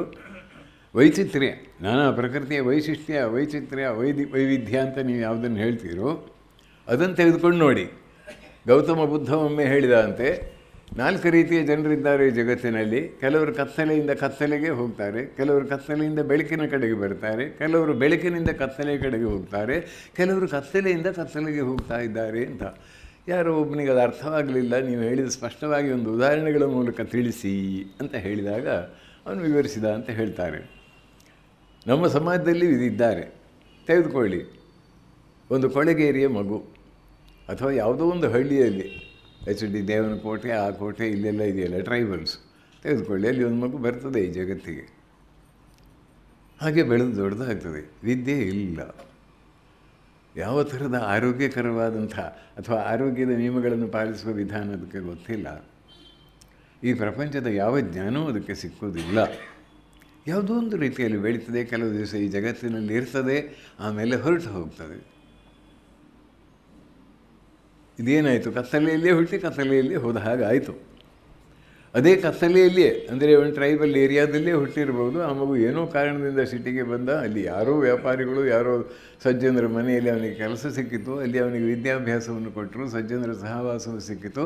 ಅವನು ಮುಂದೆ ಬಂದ, ತನ್ನ ಕರ್ತವ್ಯ ಕರ್ಮಗಳನ್ನು ಚೆನ್ನಾಗಿ ನೆರವೇರಿಸಿದ, ವ್ಯಕ್ತಿತ್ವವನ್ನು ಬೆಳವಣಿಗೆ ಮಾಡಿಕೊಂಡ, ಸಮಾಜಕ್ಕೆ 4 ಒಳ್ಳೆಯ ಕೆಲಸಗಳನ್ನು ಮಾಡುವ ಸಾಮರ್ಥ್ಯವನ್ನು ಪಡೆದ ಅಂತ ಆದರೆ, ವಿದ್ಯಾಭ್ಯಾಸ ಮಾಡಿ ಸ್ವಲ್ಪ ತಿಳುವಳಿಕೆ ಪಡೆದ ಅಂತ ಆದರೆ ಸ್ವಲ್ಪ ಕತ್ತಲೆಯಿಂದ ಬೆಳಕಿನ ಕಡೆಗೆ ಬಂದಾಗ ಆಯಿತು. ಇನ್ನು ಕೆಲವರು ಒಳ್ಳೆಯ ಮನೆಯಲ್ಲೇ ಹುಟ್ಟಿದ್ದಾರೆ, ಸಾಮಾನ್ಯ ಒಳ್ಳೆಯ ವಿದ್ಯಾಭ್ಯಾಸ ಲಭ್ಯವಾಗಿದೆ. ಅಕಸ್ಮಾತ್ ಏನಾಯಿತು ಅಂತ ಹೇಳಿದರೆ, ಪ್ರಾಯಕ್ಕೆ ಬರುವಾಗಲೇ ಅವರು ದುರ್ಯೋಧನ ಆ್ಯಂಡ್ ದುಶ್ಯಾಸನ ಕಂಪನಿಯ ಮೆಂಬರ್ರಾಗಿಬಿಟ್ರು. ಅದರಿಂದ ಏನಾಯಿತು ಅಂತ ಹೇಳಿದರೆ, ನನಗೊಬ್ಬರು ತಿಳಿದವರೇ ಹೇಳಿದ್ದು, ಒಳ್ಳೆ ಶ್ರೀಮಂತ ಅವನ ಮಗ, ಒಳ್ಳೆ ವಿದ್ಯಾಭ್ಯಾಸದಲ್ಲಿ ಬುದ್ಧಿಶಾಲಿಯೂ ಆಗಿದ್ದ. ಒಂದಿನ ನಾನು ಎಲ್ಲೋ ರಸ್ತೆಯಲ್ಲಿ ನಿಂತ್ಕೊಂಡಿದ್ದೆ, ಹಿಂದಿನಿಂದ ಬಂದು ಬೆನ್ನು ಹೀಗೆ ತಟ್ಟಿದ. ಹಿಂತಿರುಗಿ ನೋಡ್ತೇನೆ, ಹಳೆಯ ಫ್ರೆಂಡು, ಆದರೆ ಒಂದು ಹರ್ಕಲು ಪಂಚೆ ಬಿಟ್ಕೊಂಡಿದ್ದಾನೆ, ಹರ್ಕಲು ಅಂಗಿ ಹಾಕ್ಕೊಂಡಿದ್ದಾನೆ, 4 ಆಣೆ ಕೊಡಿ ಅಂತ ಬೇಡ್ತಾನೆ. ಶ್ರೀಮಂತನ ಮನೆಯಲ್ಲಿ ಬಂದಿದ್ದಾನೆ, ಸಾಕಷ್ಟು ವಿದ್ಯಾಭ್ಯಾಸಕ್ಕೆ ಅವಕಾಶ ಇತ್ತು, ಸಜ್ಜನರ ಸಹವಾಸ ಮಾಡಬಹುದಿತ್ತು. ಆದರೆ ಡ್ರಗ್ ಎಡಿಕ್ಷನ್ ಅಂತ ಹೇಳ್ತಾರಲ್ಲ, ಆ ಸ್ಥಿತಿಗೆ ಬಂದು 4 ಪೈಸೆಗಾಗಿ ಕೈ ಒಡ್ಡುವ ಸ್ಥಿತಿ ಬಂತು. ಯಾವುದೋ ಕಾರಣದಿಂದ ಮತ್ತು ಕೆಲವೇ ದಿನಗಳಲ್ಲಿ ಯಾವುದೋ ಆಘಾತ, ರಸ್ತೆಯ ಆಘಾತದಲ್ಲಿ ಮಡ್ದ ಅಂತ ಮತ್ತೆ ಕೇಳಬೇಕಾಯಿತು ಅಂತ ಹೇಳಿದರು. ಇದು ಎಂಥ ಅವಸ್ಥೆ ನೋಡಿ. ಬೆಳಕಿನಿಂದ ಕತ್ತಲೆಗೆ ಹೋದ, ಬೆಳಕಿನಿಂದ ಬೆಳಕಿಗೆ ಬರ್ತಕ್ಕಂಥ ಕೆಲವರು ಎಲ್ಲೋ ವ್ಯಕ್ತಿಗಳು ಕೆಲವರೇ. ಆಗಲೇ ತಂದೆ ತಾಯಿಗಳು ಗರ್ಭವಾಸದಲ್ಲಿರುವಾಗಲೇ ಭಗವತ್ ಚಿಂತನೆ ಮಾಡ್ತಕ್ಕಂಥ ಜೀನ್ಸ್ಗೆ ಟ್ರೈನಿಂಗ್ ಸಿಕ್ಕಿಬಿಡ್ತು, ಜೀನ್ಸಿನ ಮೂಲಕವೇ. ಆಮೇಲೆ ಸಣ್ಣ ಪ್ರಾಯದಲ್ಲಿಯೇ ಮಹಾತ್ಮರ ಒಂದು ಸಂಸ್ಪರ್ಶ, ಆತ್ಮಸಾಕ್ಷಾತ್ಕಾರದಲ್ಲಿ ಪಥದಲ್ಲಿ ನಡೆದು ತಾನು ಒಳ್ಳೆಯವನಾಗಿದ್ದುಕೊಂಡು, ಪರಮ ಪರಿಶುದ್ಧನಾಗಿದ್ದುಕೊಂಡು, ಆತ್ಮ ಸಾಕ್ಷಾತ್ಕಾರ ಮಾಡಿಕೊಂಡು ಲಕ್ಷಾಂತರ ಜನರಿಗೆ ಮಾರ್ಗದರ್ಶನ ಮಾಡತಕ್ಕಂಥ ಶಕ್ತಿಯನ್ನು ಪಡೆದ. ಅವನು ಬೆಳಕಿನಿಂದ ಬೆಳಕಿಗೆ ಹೋದ ಹಾಗಾಯಿತು ಅಂತ ಹೇಳಿ. ಎಷ್ಟೆಷ್ಟು ವಿಧದ ಜನರು ಈ ಜಗತ್ತಿನಲ್ಲಿ ಇದ್ದಾರೆ. ಆ ಧರ್ಮಾಚರಣೆ ಮಾಡಲಿಕ್ಕೆ ಸಾಧ್ಯವಾಗುತ್ತೆ ಎಲ್ಲರಿಗೂ. ಭರ್ತೃಹರಿ ಮತ್ತೊಂದು ಕಡೆಯಲ್ಲಿ ಹೇಳ್ತಾನೆ, 4 ರೀತಿಯ ಜನರಿದ್ದಾರೆ ಅಂತ. ಯಾರವರು? 4 ರೀತಿಯ ಜನರು. ಒಂದು ಸಜ್ಜನರು, ಸತ್ಪುರುಷ ಅಂತ ಕರೀತಾನೆ ಅವನು. ಪರಾರ್ಥ ಘಟಕ ಸ್ವಾರ್ಥಾನ್ ಪರಿತ್ಯಜ್ಯಯೇ. ಮಹಾತ್ಮ ಗಾಂಧೀಜಿ ಇದ್ದರು. ನಮ್ಮ ದೇಶಕ್ಕಾಗಿ ಪ್ರಾಣಾರ್ಪಣೆ ಮಾಡಿದಂಥ ಎಂತೆಂಥ ವೀರರಿದ್ದರು, ಸಾವರ್ಕರ್ ಮುಂತಾದವರು. ಇವರೆಲ್ಲ ಏನು ಮಾಡಿದರು? ತಮ್ಮದನ್ನು ಸಂಪೂರ್ಣ ಮರೆತು ರಾಷ್ಟ್ರದ ಹಿತಕ್ಕಾಗಿ ಪ್ರಾಣಾರ್ಪಣೆ ಮಾಡಲಿಕ್ಕಾಗಿ ಪ್ರಯತ್ನ ಮಾಡಿದ್ರಲ್ಲ, ಇಂಥವ್ರನ್ನ ಏನಂತ ಕರಿತಾನೆ ಆತ? ಸಜ್ಜನರು ಅಥವಾ ಸತ್ಪುರುಷರು. ಇನ್ನೊಂದು ವರ್ಗದ ಜನರಿದ್ದಾರೆ, ಇನ್ನೊಬ್ಬರಿಗೆ ಕೆಡುಕನ್ನು ಮಾಡುವುದಿಲ್ಲ, ಆದರೆ ತಮ್ಮ ಸ್ವಾರ್ಥವನ್ನು ಬಿಡುವುದಿಲ್ಲ. ತೊಂದರೆಯಾಗದಂತೆ ಇತರಿಗೆ ಯಾವ ಕೆಡಕನ್ನು ಮಾಡದೆ ತಮ್ಮ ಕೆಲವು ಆದರ್ಶಗಳನ್ನು ಅನುಷ್ಠಾನ ಮಾಡಿ ತಮ್ಮ ಜೀವನವನ್ನು ಭದ್ರವಾಗಿ ಮಾಡಿಕೊಳ್ಳಲಿಕ್ಕೆ ಪ್ರಯತ್ನ ಮಾಡ್ತಕ್ಕಂಥವರು ಇವರು ಸಾಮಾನ್ಯ ಅಂತ ಕರೀತಾರೆ.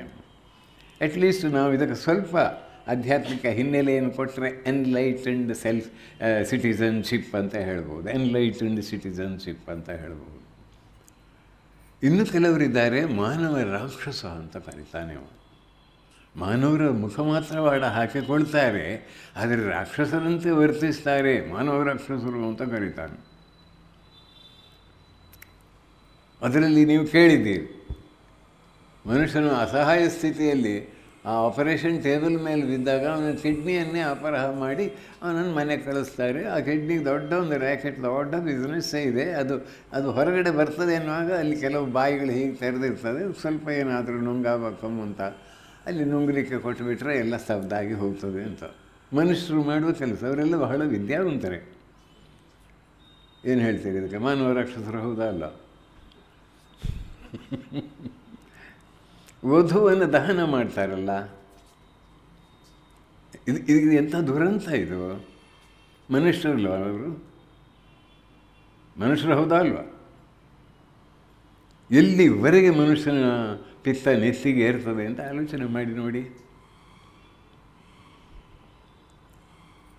ಇದು ವ್ಯಕ್ತಿ ಜೀವನದಲ್ಲಿ ತೆಗೆದುಕೊಂಡ್ರೆ ಬಲಿಷ್ಠವಾದ ರಾಷ್ಟ್ರಗಳು, ದಂಷ್ಟ್ರಾಶ್ರಿತ ರಾಷ್ಟ್ರಗಳು ಅಸುಹಿಂಡುತ್ತಿವೆ ಜವದಿ. ಯಾರೋ ಹೇಳಿದರು, ನನಗೆ ಗೊತ್ತಿಲ್ಲ ಅದು, ನನಗೆ ಆ ವಿಚಾರ ರಾಮಸ್ವಾಮಿ ಅಂತೆಲ್ಲ. Globalisation is the extension of colonisation ಅಂತ ಅಲ್ವಾ, ಯಾರೋ ಹೇಳ್ತಾರೆ ಹಾಗೆ. ಅದರಲ್ಲಿ ಸತ್ಯಾಂಶ ಇದೆಯಾ ಸ್ವಲ್ಪ? ನೋಡಿ, ಕಾಲೋನೈಸೇಷನ್ ಅಂತ ನಮ್ಮ ದೇಶಕ್ಕೆ ವಿದೇಶದವರು ಬಂದು, ಬ್ರಿಟಿಷರು ಬಂದು, ಅವರು ಮಾಡಿದ ಒಂದು ಅತ್ಯಾಚಾರ ಅನ್ಯಾಯಗಳನ್ನು ಒಂದು ವರ್ಣನೆ, ಅದು ಏನಾಯ್ತಲ್ಲಿ ಅಂತ ನಮ್ಮ 90% ಆಫ್ ಪೀಪಲ್ಗೆ ವಿದ್ಯಾವಂತರಿಗೆ ಗೊತ್ತಿಲ್ಲ, ಅಜ್ಞಾನ. ಅಂದರೆ ಜಗತ್ತಿನ ಜನರಲ್ಲಿ ಎಲ್ಲರೂ ಧಾರ್ಮಿಕರು. ಓಹೋ, ಎಲ್ಲರಿಗೂ ದೇವರಲ್ಲಿ ವಿಶ್ವಾಸ ಇದೆಯಾ? ಮೋಸ ಮಾಡಲಿಕ್ಕೆ ಬುದ್ಧಿ ಬರ್ತದ? ಆಫ್ರಿಕಾದಲ್ಲಿ ನಡೀತು ಅತ್ಯಾಚಾರ ಅವರಿಂದ, ಬಿಳಿ ಜನರಿಂದ. ನರಿ, ನಾಯಿ, ಕುರಿ, ಕೋಳಿಗಿಂತಲೂ ತುಚ್ಛವಾಗಿ ಅಲ್ಲಿಯ ಜನರನ್ನು ಕೊಂದರು. ಭಾರತದಲ್ಲಿ ಅಂಥ ಅನ್ಯಾಯ ಆಯಿತು ಅಂತ ಯಾರು ವಿಲ್ ಡ್ಯುರಾಂಟ್ ಒಂದು 1935 ಇಸ್ವಿಯಲ್ಲಿ ಒಮ್ಮೆ ಭಾರತಕ್ಕೆ ಬಂದಾಗ ಅವನಿಗೆ ತಡೀಲಿಕ್ಕಾಗಲಿಲ್ಲ ಅಂತ ಹೇಳ್ತಾರೆ. ನಮ್ಮ ಜನರಿಗೆ ನಮ್ಮ ಇತಿಹಾಸ ತಿಳಿಸಿಕೊಡುವುದಿಲ್ಲ, ನಮಗೆ ಯಾವ ರೀತಿ ತೊಂದರೆ ಆಯಿತು, ಈ ದೇಶಕ್ಕೆ ಎಂಥ ಕಷ್ಟ ಬಂತು ಅಂತ ಯಾರಿಗೂ. ಏನು ಹೇಳ್ತೀರಿ ಇದಕ್ಕೆ? ಅಂದರೆ ಮನುಷ್ಯರ ಅವಸ್ಥೆ ಏನಿದು? ಹೇಗೆ ಮನುಷ್ಯರಲ್ಲಿ ಆಧ್ಯಾತ್ಮಿಕವಾದ ವಿಚಾರಗಳನ್ನು ಪ್ರಸಾರ ಮಾಡಲಿಕ್ಕೆ ಸಾಧ್ಯವಾಗಬಹುದು? ವಿಚಾರವನ್ನು, ಧರ್ಮವನ್ನು ಪ್ರಚಾರ ಮಾಡ್ತೆ ಅಂತ ಹೇಳುವವರು ಪೊಲಿಟಿಕಲ್ ಪಾರ್ಟೀಸಿನ ಹಾಗೆ, ನಿನ್ನ ಧರ್ಮ ನರಕಕ್ಕೆ ಕರ್ಕೊಂಡು ಹೋಗ್ತದೆ, ನನ್ನ ಧರ್ಮ ಮಾತ್ರ ಸತ್ಯ, ಬಾಯಿ ಕಡೆ ಅಂತ ಹೇಳುವುದೇ ಕೆಲಸ ಆಯಿತು. ಬಾರದೇ ಇದ್ದರೆ ನಿನಗೆ ಕೊಂದು ಹಾಕ್ತೇನೆ, ಆದಮೇಲೆ ನಿನಗೆ ನರಕಕ್ಕೆ ಹೋಗೋದು ಬೇಡ, ತಪ್ಪತ್ತೆ, ಇಲ್ಲೇ ನಿನಗೆ ನರಕಕ್ಕೆ ಕೊಡ್ತೇನೆ ಅಂತಾನೆ ಅವನು.